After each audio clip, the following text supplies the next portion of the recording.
Les jeux vidéo occupent une place importante dans mon cœur et ma mémoire. Comme beaucoup de gens de la génération Z, j'ai trop de souvenirs manette en main. Aujourd'hui, je veux rendre hommage à toutes ces heures perdues. Est-ce qu'elles sont réellement perdues déjà? On va commencer par les effets positifs. Le négatif, on l'a assez entendu dans les médias ces 2 dernières décennies. Bon, on va pas se mentir, les jeux vidéo peuvent être super addictifs. J'en sais quelque chose d'ailleurs. Comme pour toute activité qui file un bon shoot de dopamine, l'être humain va venir prendre sa dose tant qu'il le peut. En dépit de ce fun en barre délivré sur commande, il arrive parfois que l'instant s'ancre et se transforme en souvenir. Ça, c'est moi. Ouais, j'ai 4 ou 5 ans et je m'amuse avec des petites voitures. Mais je vais vite comprendre que le fun se trouve dans le virtuel. Je commence avec Adibou. C'est quoi cette tête de fou? Je prépare des gâteaux immondes pour que l'affreux monstre s'empoisonne. Lui là. Quelques années plus tard, je découvre les jeux Flash auxquels on peut jouer directement depuis le navigateur. Une véritable révolution pour moi. Je mets 20 minutes à arriver sur la page, mais une fois que je suis dessus, je peux jouer à mon jeu préféré. Je contrôle un tank, ou plutôt un tas de pixels, et je dois tirer sur d'autres tanks en évitant de me faire toucher. De là, tout s'enchaîne vite. Un mec que je connais à peine nous fait don de sa PlayStation 2. Il devient instantanément mon héros. Les rares fois où je peux jouer seul, je drift avec ma Mitsubishi Lancer Evolution dans les rues sombres de Need for Speed Underground 2. Mais la PlayStation casse peu de temps après. Un cadeau empoisonné. Je me console vite grâce à mon parrain qui m'offre une console. Haha, une Game Boy Color Pokémon Edition. Mais je ne m'amuse pas longtemps dessus, j'ai plus de souvenirs sur la Game Boy Advance SP sur laquelle je découvre Sonic et Kirby. Comme pour tout gamer, mon histoire contient des moments de jalousie. Pour moi, c'est arrivé 2 fois. La première fois, chez un ami de la primaire, je le connaissais à peine, mais il devint étonnamment mon meilleur ami le jour où il me proposa de jouer à GTA San Andreas sur PC. On a 10 ans, et chaud quand même pour le goûter, et lui me demande si je veux bien conduire des voitures volantes dans un monde ouvert pour me rendre dans des clubs de striptease. C'est oui.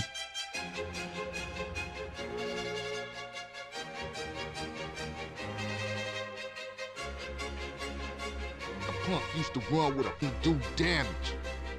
Contre toute attente, mes parents refusent de m'acheter San Andreas. Pourtant, je leur ai vendu comme un jeu éducatif. Malheureusement pour moi, la jaquette comprend une scène de fusillade, des armes de guerre et une fille de joie. Ma deuxième histoire de jalousie, elle se passe chez mon ami d'enfance. Je rentre de vacances, prêt à lui montrer des coquillages, mais lui me fait découvrir autre chose. Un objet d'une beauté éblouissante. Un petit écran, une croix directionnelle, 4 boutons. C'était comme la PlayStation que j'avais eue, mais portable. C'était littéralement ça, la PSP. C'était une époque grandiose. Je jouais à Daxter, FIFA 07 et je retrouve GTA avec Liberty City. Peu de temps après, étreinte d'une jalousie crasse, ma sœur réalise le jutsu parfait en soutirant une Nintendo 3DS à nos parents. Dès qu'elle ne l'utilise pas, je lui pique pour jouer à Super Mario Bros. Ou Nintendogs. C'est la honte, mais en vrai il est incroyable ce jeu. C'est triste à dire, mais il n'y avait pas de concurrence à l'époque entre ces consoles. La DS était juste au-dessus. Quand la Lite est sortie, j'ai hérité de la vieille DS de ma sœur. On pouvait jouer ensemble à Mario Kart, l'innocence de cette époque. Au final, elle n'était même pas si longue, car après les consoles portables, je me redirige vers mon seul et unique amour, les consoles de salon. Right here, we're doing left.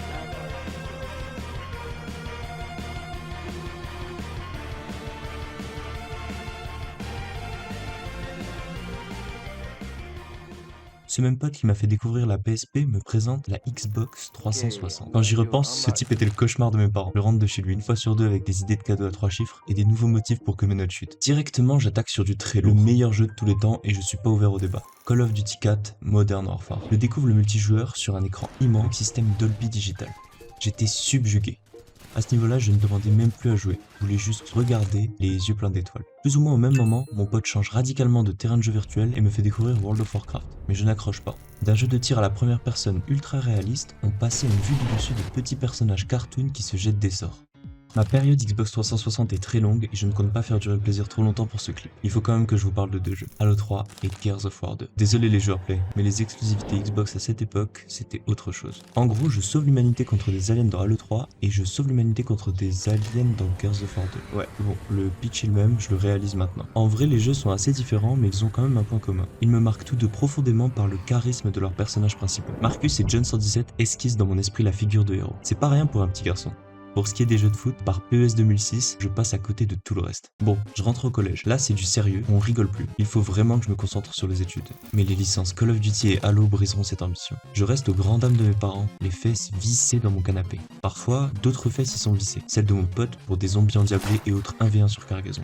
J'ai dit tout à l'heure que je ne voulais pas m'attarder sur ma période Xbox, mais il faut quand même que je cite un autre jeu. Skyrim. Je l'achète à sa sortie en 2011. De là, Mon addiction franchit un cap. Ça devient chaud pour moi et je manque de passer à côté de mon année scolaire. Mon père m'interdit de jouer à la console. Le lycée arrive et de toute façon, j'ai gagné en maturité. En vrai, ma dépendance diminue à ce moment. Comme tous les ados de mon âge, je troque les manettes pour le portable. La dopamine ne peut rien face à la testostérone. C'est l'âge d'or de Just Dance en soirée. À part ça, je me rends compte d'une nouvelle tendance. Le terme geek, qui était jusque-là employé péjorativement, devient un compliment à partir du moment où la masse s'approprie les jeux mobiles. Bien sûr, j'avais déjà joué à Snake sur mon Nokia 3310 ou à Brick Breaker sur mon Sagem My X2. Mais là, c'était différent. Le fun avait laissé place à l'esprit de compétition.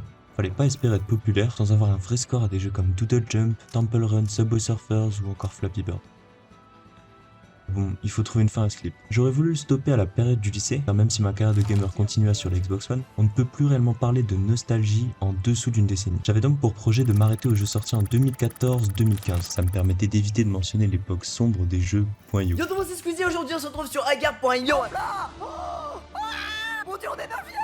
Ah, c'est incroyable, je vous avais dit qu'on allait faire un final exceptionnel, j'en étais sûr. Bref, je me suis rappelé que je ne pouvais pas conclure sans évoquer deux ovnis sortis avant ces dates. Ils faisaient déjà le buzz et restent à l'heure actuelle des jeux populaires. GTA V et Minecraft. La licence Grand Theft Auto, j'en ai déjà parlé plusieurs fois. Mais Minecraft, c'est bête à dire, mais c'est un jeu qui m'a marqué. Bon, je dis ça comme si c'était un unpopular opinion alors que c'est le jeu le plus vendu de tous les temps. En réalité, pour quelqu'un né avant les années 2000, c'est pas si simple. Moi, c'était pas si simple avant les vagues de hype qui se sont succédées. En bon hérétique, je n'y ai bien sûr pas joué sur PC, mais sur Xbox. Pour la faire courte, je suis arrivé sur le jeu avec tout mon mépris et je suis reparti avec la ferme intention d'apprendre à enchanter mes armes.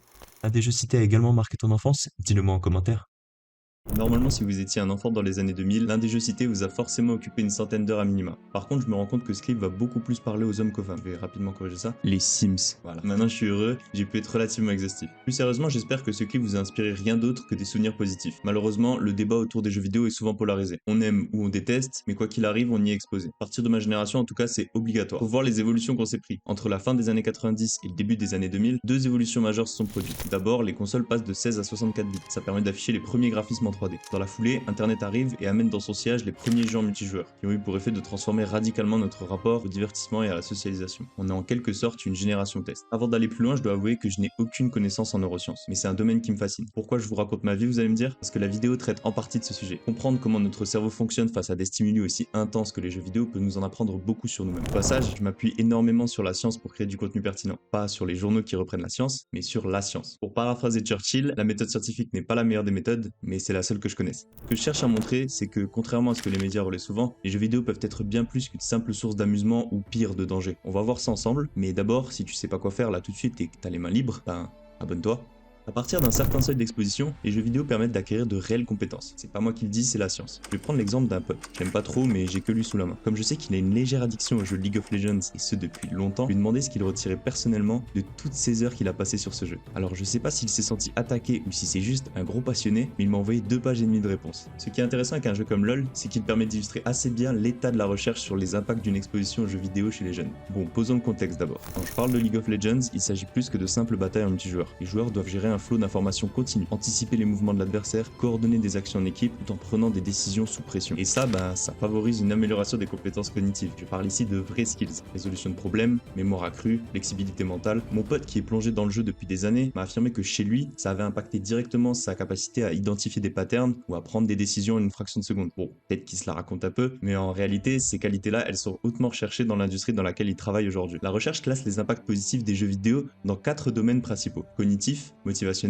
émotionnel et social. C'est l'approche de The Benefits of Video Games, une étude fondatrice publiée par Granick et Hall en 2014. Comme on vient de voir ce qu'il en était des bienfaits sur le plan cognitif à travers l'exemple de LoL, on peut aborder les 3 autres. Il y a par exemple cet aspect de la motivation. Je suis sûr que vous êtes d'accord avec moi si je vous dis qu'il n'y a rien de plus gratifiant que d'atteindre un objectif dans un jeu vidéo. Après des heures de frustration, finir une mission dans un temps imparti, vaincre un certain niveau de difficulté, terminer un jeu à 100%. Quand on est jeune, on est souvent stimulé par ce genre de défi. Cette persévérance, elle peut influencer d'autres aspects de nos vies par la suite. On apprend qu'avec du temps et de la détermination, on peut tout accomplir. Ce sentiment d'accomplissement est d'ailleurs exacerbé par les systèmes de récompense en place dans la plupart des jeux vidéo. Pour moi, c'est la série des Borderlands qui a su le plus me motiver à affronter et réaffronter les meilleurs boss du jeu pour looter leur stuff légendaire. Pour d'autres, ça sera la série des Diablo ou même Dofus. Cette mécanique a participé à développer des carences en vitamine D chez de nombreux gamers. Je vous le dis tout à l'heure, les jeux vidéo ne sont pas seulement une question de neurones en ébullition ou de gros grind. Ils peuvent aussi améliorer la gestion des émotions ou contribuer à une bonne santé mentale. En plein cœur de l'action, quand le stress monte et que l'adrénaline grimpe, les joueurs doivent apprendre à gérer leur frustration. exemple. Bon, ok,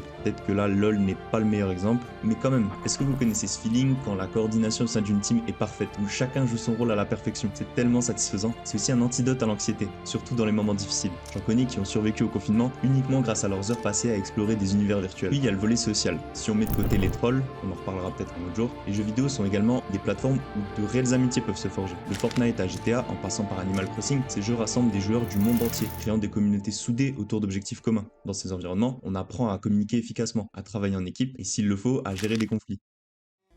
Ces compétences que l'on développe nous sont utiles bien au-delà des frontières du virtuel. Pour les plus timides ou les plus introvertis d'entre nous, les jeux vidéo en multijoueur sont souvent un moyen de vaincre la phobie sociale et de gagner en aisance. J'imagine que cette phrase va faire crisser les dents de plus d'un détracteur de jeux vidéo. Car c'est vrai, on l'a vu, les jeux vidéo peuvent également isoler. Vous savez quoi? Et si on s'en remettait juste à la science? Pour ce genre de questions, on peut essayer de naviguer sur des sites comme Google Scholar, mais en vrai, il y a un petit coup d'entrée pour reconnaître les papiers de qualité, savoir sonder l'avis général. Du coup, on va faire plus simple. Dans un outil comme Consensus AI, on tape What are the links between video games and social skills? Donc en français, quels sont les liens entre les jeux vidéo et les compétences sociales? Surprise, surprise, le résultat est nuancé. Le monde n'est donc ni noir ni blanc. Bon, maintenant on peut enchaîner sur les effets négatifs. Je commence par vous passer quelques extraits. Écoute Didou, moi j'en ai marre Didou, allez, arrête ce jeu.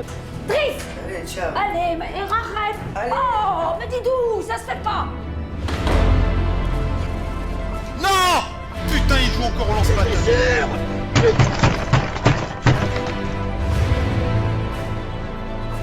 Des simulations d'attaque sont aussi organisées dans les établissements pour préparer personnel, élèves ou autorités à réagir face à un individu armé. La fusillade s'est déroulée dans la cafétéria de l'établissement. Le lycée a ensuite été évacué. Voilà, je crois qu'on peut passer à la conclusion maintenant. Bon, je plaisante, mais en réalité, je me permets de caricaturer ce genre de critiques car elles ne sont pas toutes honnêtes. La recherche est en fait au clair sur les effets négatifs. Il y en a 3 qui ressortent. Le premier est probablement le plus évident des reproches à adresser aux jeux vidéo, l'augmentation de l'agressivité et des comportements violents. Bon, là, on attaque directement sur un gros morceau. Étant donné que je voulais comprendre comment cette critique avait pris racine et s'était ensuite propagée comme une traînée de poudre, j'ai fait ma petite enquête. L'idée que les jeux vidéo rendent violents remonte principalement aux années 90. C'est vraiment à cette époque que le débat a pris de l'ampleur. La sortie de jeux comme Mortal Kombat ou Doom, qui étaient parmi les premiers à inclure des représentations graphiques de violence explicites. Ces jeux, tout comme les films violents à l'époque, ont déclenché une panique morale. Des associations de parents, des médias et même des politiciens affirment alors que les jeux vidéo rendent violents et transforment les jeunes, en particulier, en bombes à retardement. Les chercheurs, eux aussi, ont commencé à s'intéresser à cette question. De nombreuses études ont vu le jour. Certaines concluant que les jeux vidéo pouvaient effectivement provoquer une augmentation temporaire de l'agressivité, mais ces études étaient souvent mal interprétées par les médias qui se sont emparés du narratif pour en faire des titres sensationnalistes. C'est là que la machine médiatique s'est emballée, et l'idée que les jeux vidéo n'étaient rien de plus que des simulateurs de violence s'est répandue. La propagation de cette idée a été amplifiée chaque fois qu'un événement tragique survenait. Lors du massacre de Columbine en 1999, les médias ont rapidement relié les auteurs de la fusillade au jeu Doom, faisant du jeu vidéo un bouc émissaire facile. Ce schéma s'est répété au fil des années. Chaque tragédie semblait être l'occasion de raviver le feu des critiques. En fait, la majorité des études récentes montrent que les liens entre jeux vidéo et violence sont beaucoup plus complexes et nuancés.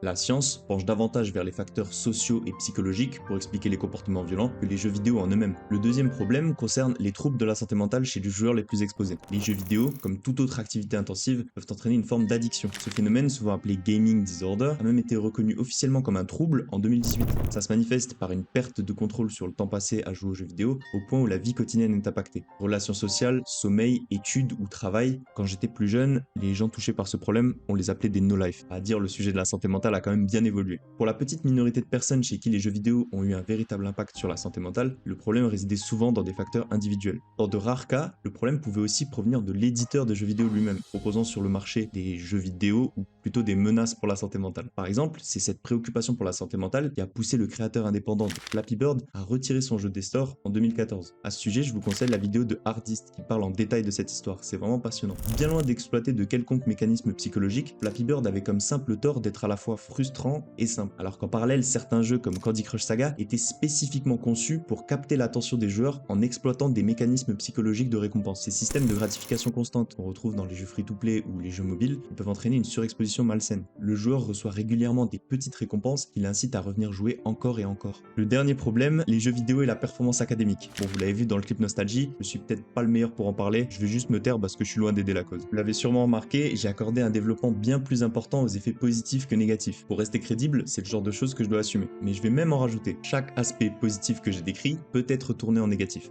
Ça dépend juste des pratiques de chacun. Au niveau cognitif, certains jeux peuvent tellement stimuler l'esprit qu'ils en arrivent à provoquer une fatigue mentale, et c'est absolument pas souhaitable. Pour la motivation et le social, certaines pratiques peuvent dériver en cercle vicieux, entraînant des phénomènes de dépendance. Enfin, le plus facilement détournable peut-être, la gestion émotionnelle. Tapez sur YouTube FIFA Rage Compilation ou Call of Duty Rage Compilation pour observer des champions de la gestion émotionnelle. Du coup, on touche là à un point crucial, le type de jeu compte. C'est évident, mais ça mérite d'être rappelé. Tout comme on ne ressort pas dans le même état après avoir lu un Jules Verne qu'un Émile Zola, on ne peut pas loger tous les jeux vidéo à la même enseigne. J'en veux pour preuve le nombre de résultats YouTube aux recherches Nintendogs Rage Compilation ou The Sims Rage Compilation. Ce que je voulais vraiment avec cette vidéo, c'était apporter des nuances aux critiques habituelles, souvent basées sur des cas extrêmes ou des généralités outrageantes. Bien sûr que jouer aux jeux vidéo 10 heures d'affilée c'est mauvais pour la santé, mais elles sont rares les activités saines où on peut les pratiquer pendant 10 heures d'affilée. À part se reposer et respirer, j'en vois pas d'autres. On se rend vite compte du coup que ce qui est reproché aux jeux vidéo peut être transposé à tout un tas d'autres activités, que du coup il n'y a aucun mal inhérent aux jeux vidéo. Si je voulais même être provoquant, je pourrais dire qu'il faut plutôt chercher du côté des autres activités et se demander pourquoi personne n'a envie de les pratiquer pendant 10 heures d'affilée.